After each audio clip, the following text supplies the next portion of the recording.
1 Kings 22 and 2 Chronicles 18. This is a fascinating story specifically because it pulls back the curtain, as it were, on how the divine world and the human world work together.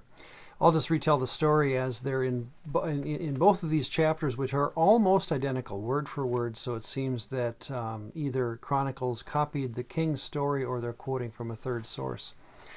King Ahab is in the north, the kingdom of Israel, and he comes to Jehoshaphat. He's the king of the southern kingdom at this point, and he says, "Would you go to war with me against Ramoth Gilead? I could use your assistance."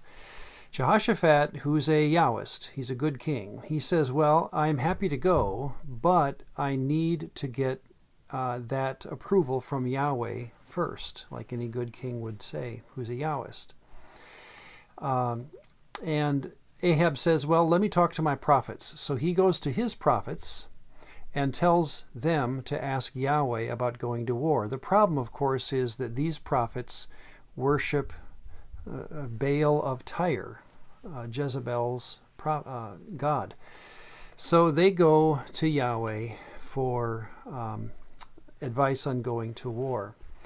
Meanwhile, Jehoshaphat says, really, we should be asking a Yahwist prophet. Don't ask your prophets. And Ahab says, well, I know of one. He's in my court. His name is Micaiah. He's a Yahwist prophet, but I hate him because he always tells me bad things. Meanwhile, the word comes back from Yahweh, and then the prophets tell Ahab this, that yes, he should go to war. He will surely win. That's what Yahweh is telling the prophets. Meanwhile, the messenger who had been sent to Micaiah tells him, you need to go to the king. He wants to talk to you, but please tell him good things. You know how the king is. And Micaiah says, well, I'll tell him what Yahweh tells me. That's just going to be what I'll do. So Micaiah apparently hears from Yahweh, because he then goes to the king and he gives him a cryptic message, basically saying, go to war, God will deliver the land into your hand, but I see your people, the Israelites, without a king in the end. Kind of a cryptic message. And Ahab takes it that way and says, see, I told you, Jehoshaphat, he always tells me bad things. So at that point, Micaiah, understanding that Ahab was kind of believing him, says, well, here's what I saw. And Micaiah then pulls back the curtain, as it were, on what he had seen in the heavens. And here's the story that he heard. He said, well, I saw the host of heaven next to Yahweh on his throne. And of course, by host, we're talking about spirits. In fact, the word ruach is used of one of them. So this host of spirits are with Yahweh. And Yahweh asks a question. He says to these spirits, I want to judge Ahab. In fact, I want him to go to war so that he will die in the war. How can I get him to do that? The spirits talk amongst themselves, and they have different ideas, it says. And finally, one of them comes to Yahweh and says, I'll do it. I'll be the one to go and do that. And Yahweh says, well, how are you going to do it? And the spirit says, I am going to go down and lie to these prophets about what you want Ahab to do. Well, I'm going to be a lying spirit is the actual phrase. So Micaiah's point is, I saw this happen. In other words, when these prophets heard the word of Yahweh, that was actually the word of a lying spirit. So that this report about going to war, you know what?